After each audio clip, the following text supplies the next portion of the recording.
We are asked to find the values of the interior angles. That means we are looking for this angle, and this angle. So let's find the value of these angles first. Remember that the sum of two interior opposite angles is equal to the exterior angle. So if I add x plus 2x, it should be equal to 108, right?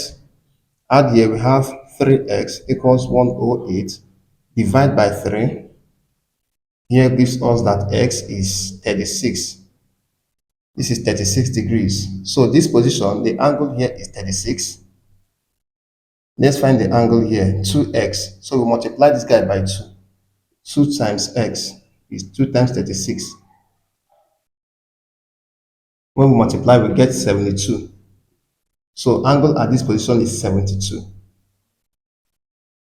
Now observe that this is a straight line, okay? The sum of angles on a straight line is 108. So to get the angle at this position, let's call it y. We can say that y plus 108 is 180. Sum of angles on a straight line. Take 108 to the other side and subtract.